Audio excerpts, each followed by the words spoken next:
Assalamualaikum warahmatullahi wabarakatuh. Halo Mister.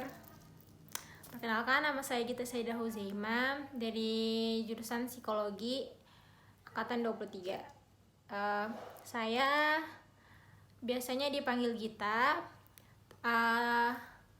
Sekarang di Jogja, tinggal di Jakal 13,5, tepatnya di kos Wisma BS. Selanjutnya saya akan menjelaskan silsilah dari keluarga saya. Mungkin di sini saya akan menggunakan bahasa daerah saya. Jadi saat di keluarga bapak tuh ada Nek Anang, namanya Hamdan. Untuk tanggal lahir itu di Dekruan karena bapak tuh lah lupa.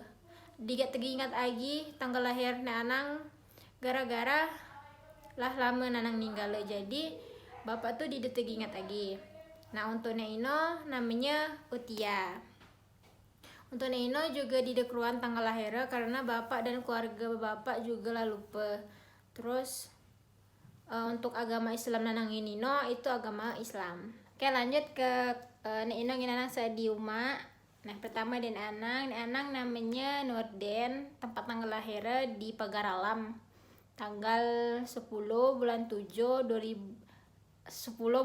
tahun 1952. Nah, untuk agama Nek Anang ini agama Islam. Lanjut Nek Ino namanya Suryaswati, tempat tanggal lahirnya di Muara Sindang, tanggal 2 bulan 12 tahun 1956. Untuk agama Nek Ino itu agama Islam. Lanjut ke biodata umak nih bapak.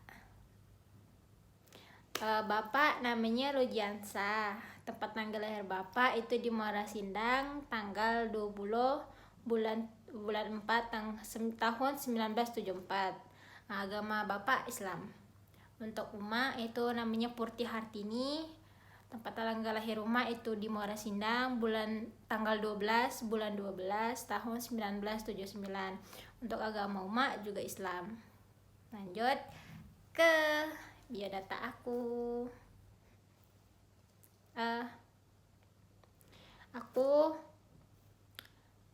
Aku namanya Gita Saidah Huzaima. Terus biasanya aku dipanggil Gita.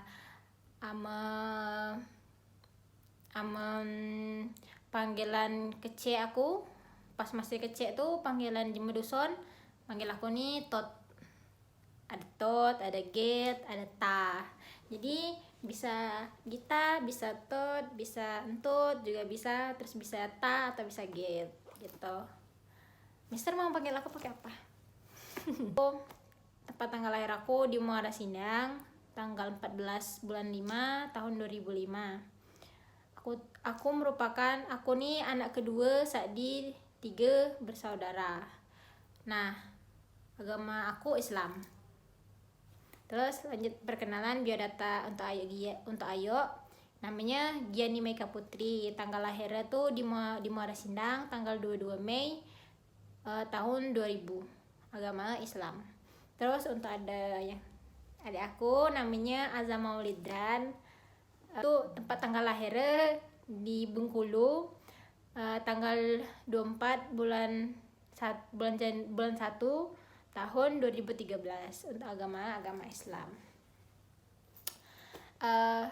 Jadi aku dibesarkan dari kecil dan lahir itu di Desa Muara Sindang, Kecamatan Pasmair Karo, Kabupaten Pelawang, untuk provinsinya di Sumatera Selatan. Nah, di Pasmair Karo itu ada makanan khasnya. Nah, nama makanan khas itu ada lemang bambu. Jadi lemang bambu ini dimasak saat di beras ketan. Beras ketan itu dikasih ayat niung. Dikasih ayat niung itu dipanggang sampai masak. Udah itu dihidangkan, dicampurkan kali ikan biasanya tuh pakai ikan mujair. Ikan mujair digoreng udah tepung, terus dimakan segempak ngali lemang ini.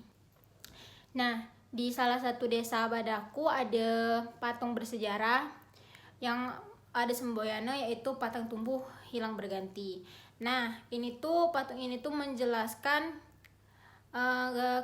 gara-gara ini tuh untuk mengingat atau ini tuh merupakan simbol dari perjuangan Jemu Pasma Ergo tahun 1945 sampai 1949 dijajah oleh Belanda. Di Pasma Ergo itu ada, jadi yang berjuang ini ada petani, ada tentara, sama ada mahasiswa gitu. Terus untuk SMA aku pindah ke Bengkulu. Jadi di Bengkulu aku sekolah di MAN 1 Model Kota Bengkulu. Di situ aku ngekos. Kadang tandang guma macian atau gumawa di Bengkulu tuh ada macek giwa di Bengkulu. Nama macian tuh namanya Rita, terus nama wa aku namanya Irol. Kalau di Bengkulu mungkin saya akan menjelaskan menggunakan bahasa Bengkulu. Jadi di Bengkulu kok ada nama makanan khasnya, namanya tuh kue lepek. Nah, kue lepek nih saat di tepung beras atau saat di tepung beras dicampur, isiannya tuh ada kelapa parut campur gula merah, gula jawa gitu. Gula jawa satu kan dicampurkan, dimasak, terus dijadikan isian dari kue lepek itu. Nah, terus juga kue lepek ini biasanya dijadikan makanan untuk buka puasa gitu. Nah, jadikan buka puasa, kadang juga untuk cemilan pagi sarapan itu. Terus di Bengkulu ini juga ada tumbuhan yang terkenal di Bengkulu nih, namanya tuh bunga Rafflesia. Bunga Rafflesia nih biasanya terletak di gunung. Nah, di gunung dekat tempat Menanjung di Bengkulu. Biasanya mekar itu, banyak orang yang datang nak nengok bunga Rafflesia mekar nih. Kadang tuh bayar juga ke sana. Bayar juga tuh, kadang bayarnya tuh karena aku belum pernah nengok bunga Rafflesia tuh. Jadi aku tidak tahu pastinya berapa, tapi biasanya nengok di pinggir jalan tuh ada poster cak tuh nominalnya tuh 50.000 sekali masuk. Nah, ada tuh juga di Bengkulu nih ada pantai yang panjang. Jadi pantai Bengkulu ini merupakan pantai yang paling panjang di Indonesia nih. Namanya juga Pantai Panjang. Nah, di Bengkulu kok juga ada Benteng Marlborough. Nah, Benteng Marlborough kok merupakan benteng peninggalan Inggris di kota Bengkulu itu, Mister. Nah, jadi benteng itu kok didirikan oleh East India Company pada tahun 1714 sampai 1719 oleh Gubernur Joseph Callet itu sebagai pertahanan Inggris di Bengkulu pada waktu itu. Nah, juga benteng itu kok didirikan di atas Bukit Buatan. Nah, benteng itu menghadap ke arah kota Bengkulu, juga mengunggungi Samudra Hindia. Nah, benteng itu juga pernah dibakar oleh masyarakat Bengkulu, Mister.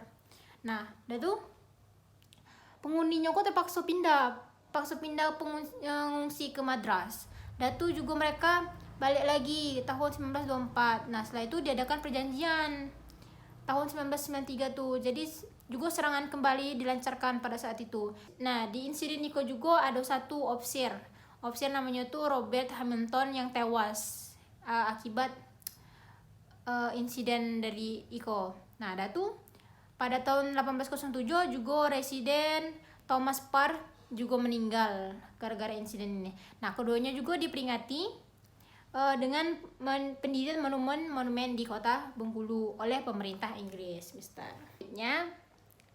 Nilai-nilai Pancasila yang diterapkan di rumah itu biasanya untuk sila pertama itu sholat, terus ngaji, terus juga saling tolong menolong, terus juga mengucapkan salam ketika masuk rumah. Terus untuk sila kedua di keluarga itu saling menghormati satu sama lain, juga tidak membeda-bedakan anak satu, anak dua, anak ketiga, juga membebaskan anak untuk mengapresiasi dan mengembangkan diri mereka. Di sila ketiga itu mungkin berani mengalah agar tidak timbul pertengkaran antar keluarga. Terus juga gotong royong untuk bersih-bersih halaman rumah, dapur, bagi tugas gitu untuk membersihkan rumah. Dan untuk yang sila keempat itu mungkin di kegiatan yang diterapkan di rumah itu mungkin bertanggung jawab atas tugas yang telah diberikan oleh kedua orang tua, seperti beres-beres rumah. Terus juga orang tua mampu mendengarkan anak dengan baik. Terus juga anak mendengarkan nasihat dari kedua orang tua. Sila kelima di keluarga itu biasanya mungkin belajar dengan rajin, terus juga menerapkan pola hidup sehat agar keluarga itu sejahtera, dan mungkin saling memahami perasaan antar keluarga.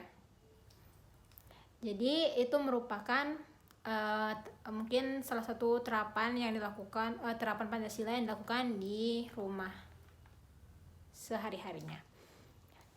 Jadi mungkin Mister itu saja penjelasan atau presentasi dari saya. Bila ada kurang atau penjelasan yang kurang jelas, saya mohon maaf. Saya akhiri.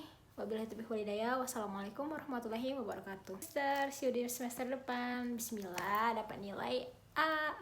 Amin.